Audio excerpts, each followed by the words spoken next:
Thanks, Minister. So it does relate to likely transmission within the hotel quarantine system. Obviously, people go to the potential that this is a longer incubation period for this virus or a virus of a variant of concern. We don't think that's playing out here. We think that it does relate to transmission within the hotel quarantine system, and therefore someone who has already done their 14 days and has left quarantine but been exposed maybe just before leaving quarantine then develops illness. We think that's what's happened in this case. Therefore, the focus of our attention is on the transmission that might have occurred on the relevant floor where positive cases were known to be. So that's the focus of quarantine for everyone who was on that floor. It also relates to all of the staff who are on the floor during a relevant period of time as well. So they're being quarantined. The residents on that same floor are also being quarantined. You would imagine that residents are low risk because they are also in their individual rooms, but obviously there's been a positive case who's emerged already, and so we really need to consider everyone who's on that floor at greater risk. This is an issue for quarantine across the board in Victoria, across Australia, and really in any country that's got a formal hotel quarantine system. It's probably always been a risk, but with these variants of concern, with greater transmissibility, it really does require that end-to-end review process. My understanding is that it's front and centre for discussions amongst Chief Health Officers in coming days, beginning tomorrow, and that it'll be put into place, including the testing before someone leaves their country of origin to come to Australia, but also that Swiss cheese model, all of the systems elements that you can put in place that reduce the risk of transmission. So that's the distancing, the cleaning, the testing, and the personal protective equipment and everything in between. So that's going to be a focus for my colleagues and I this coming week. But already, obviously, we've got a program in place to review how transmission might have occurred, potentially at risk.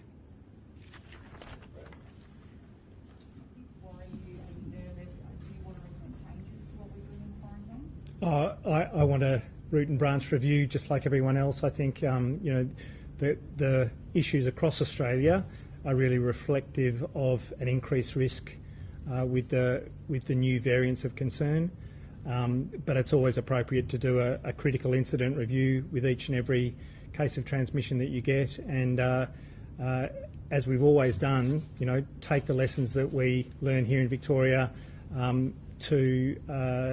for national consideration, but also here out of the Queensland review, out of review that will be undertaken in WA, to also take anything that they are finding out through their critical incident reviews. Something has obviously gone wrong there, or it is very much a aerosol within that facility. So are you... As the Minister said, we'll go through a process of review and discussing it in terms of the operational needs, how much it's been pared back already, and advise if that's required. I've got a further meeting tonight. It'll be a topic for discussion, no doubt, but at the moment it is absolutely focused on that floor, and all of the individuals who've been on that floor, staff or residents, are going to be in quarantine and go through the testing process. If there's any indication that the risk extends beyond that floor, then it's an option for us to close the... Victoria has the highest standard really in the country when it comes to hotel quarantine. Do you understand that some people might not view it that way now? There has been 5 cases in the last week of transmission. Yeah, look, cases can happen anywhere at any time, and they can happen without a breach of protocol or without any particular errors being made.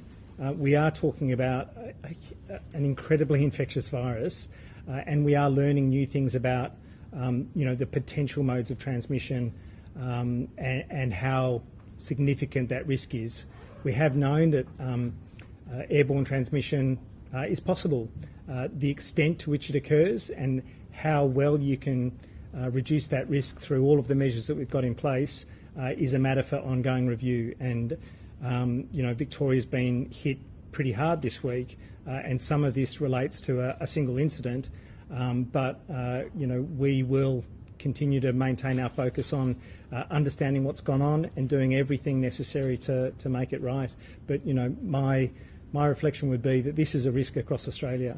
Just because it's happened in Victoria at this point in time doesn't mean that the risk is not an issue in any formal quarantine system really across the world. So why do you think this has happened in Victoria? Have we just gotten unlucky again? Well, we don't know. We don't know exactly what's happened yet, so I wouldn't like to speculate. But there is an element of randomness here in terms of when cases occur. But it's also how hard you're looking. We've discovered transmission within the quarantine system that before genomic testing and before the kind of intensive investigation that we've now got as a routine, that wouldn't have even been noted. That would have been missed, and we would have thought there was no problem at all. We're identifying issues now by virtue of how intensive the investigation and the testing is. You mentioned that a single incident. Are you working out the assumption that these 3 holiday cases are all linked, or they're all happening at the same time? Yeah, obviously the most recent case just announced will be investigated over the course of tonight and tomorrow.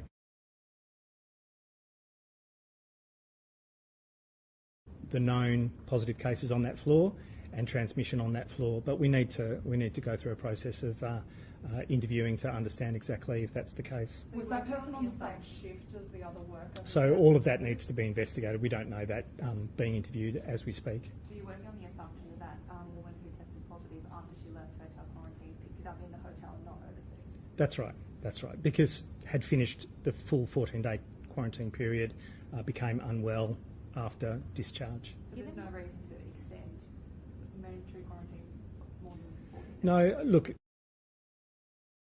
towards, but it seems to be an issue of picking up the virus during the quarantine period rather than the virus having a longer incubation period and people developing illness after the 14 days. That hasn't been evidence internationally that's been shared that it's got a longer incubation period. It does seem to be the issue of infectiousness and the risk of transmission within quarantine. Do you want day 16 testing? Is that something that you're... I think we need to talk it through, so AHPPC will discuss that amongst a number of other issues tomorrow and in coming days.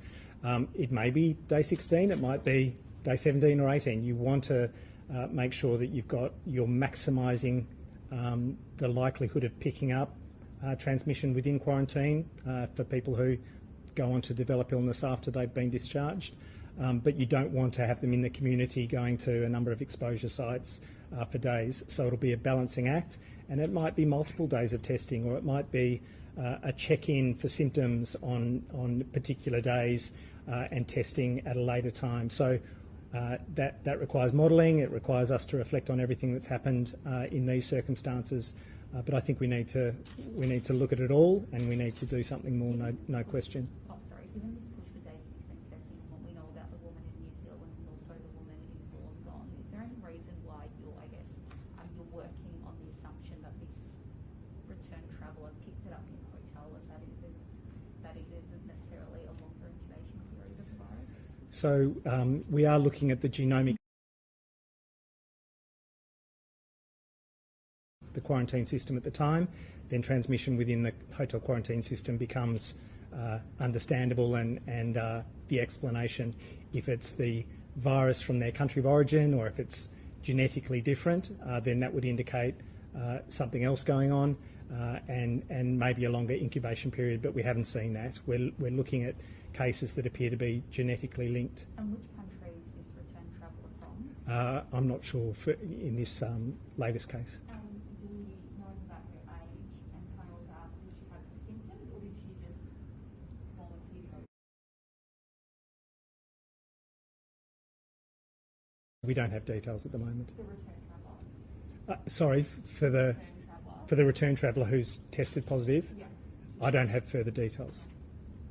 I'm just wondering, what other states are copying Victoria's hotel quarantine model? I mean, do we know about her age and kind of also ask, did she have symptoms or did she just volunteer to go? There's an element in which all other jurisdictions, I understand, are taking on some of the best practices, if you like, in the Victorian quarantine system, including the daily testing of hotel quarantine workers. But every jurisdiction has a number of interventions, a number of practices, and we're all reflecting on each and every one of those elements across the country.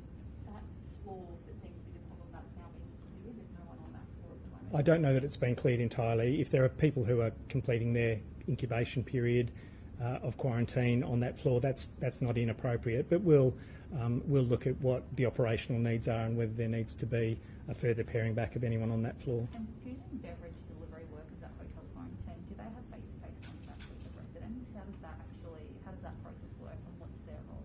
I'm not sure in this instance. We'll come back to you with that. But obviously, food is delivered to the door. The door is knocked on. There's no close contact for delivery of food, but we need to go through the interview process again to know exactly what's happened. As in they wear surgical masks and the face shields and full PPE? Again, we'll need to come back to you for that specific worker. And do you know if there's CCTV on that floor? I don't know.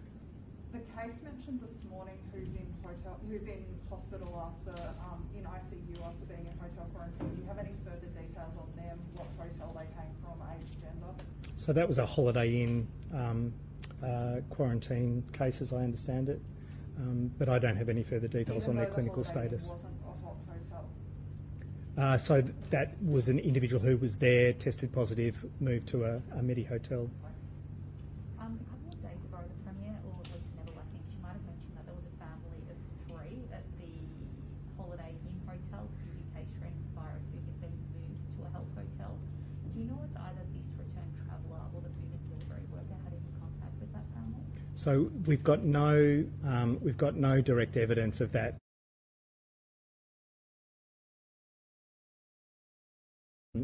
Likely transmission from that floor, despite there not being close face-to-face contact. And the person who's in ICU, are they a member of that family of 3? My understanding is that they are, yes. Do you think we'll see more cases linked to the Holiday Inn? I think we have to be ready for them. Obviously, going very broadly with quarantining all of the staff of relevance on that floor over the relevant period of time and those other residents means that we need to take that precautionary approach, make sure everyone's in quarantine and test right through.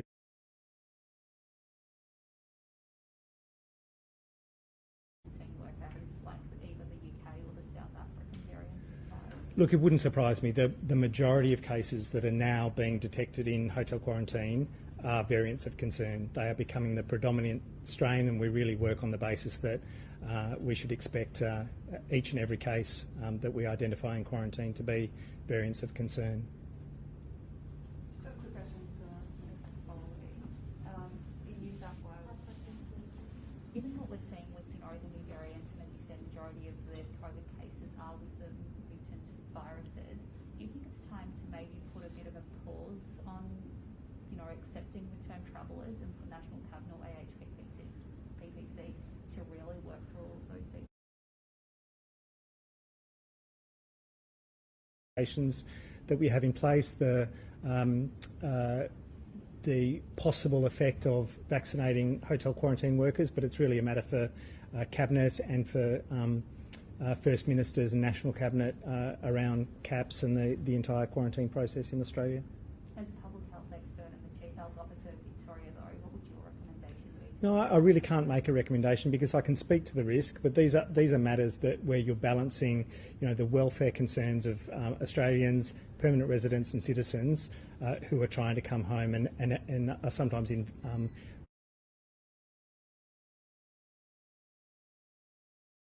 those are tricky priorities for all of those in other positions in the country to consider. And do you think we're balancing it well? I think it's an ongoing challenge. There's no question that we need to continue to put our minds to every single intervention, and all I can say is bring on the vaccine. Hopefully that's a protection for hotel quarantine workers. It should be a consideration for the broader community of especially vulnerable individuals and those at greatest risk of exposure, which includes those in the health system who need to look after people who require medical care. and indeed, potentially hoping that some of those travellers who are coming back to Australia also have an opportunity to access the vaccine before they come to Australia. You'd hope that that's another mitigation that can be brought on as soon as possible. Do you support vaccinating those travellers once they're in hotel quarantine? If that's an option, if that's decided as a national priority, and again they take advice from the Australian Technical Advisory Group on vaccines, but if that's an option, we'd operationalise it, but it is a national conversation and needs to be decided for all jurisdictions. And early research suggests that the AstraZeneca virus only had 10% of efficacy against the South African variant. Does that concern you? Yeah, look, variants of concern can be concerning for different reasons. One, they can be more infectious and transmissible. That's the case for all of the variants of concern that or severe disease. That's an early indication for the B117 strain that was first identified in the UK. And then with the South African variant of concern, there is the worry about immune escape. So the AstraZeneca vaccine not having as much protective efficacy against it. That is a worry.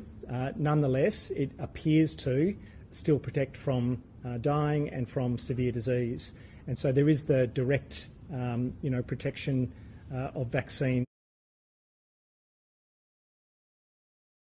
to be really useful in terms of you're not getting infected at all in the first place and really stopping transmission from occurring. And so we need to keep watching what's happening with the AstraZeneca vaccine against that particular variant of concern. But there are other vaccines that will have different efficacy and other variants that emerge. We just need to keep an eye on it.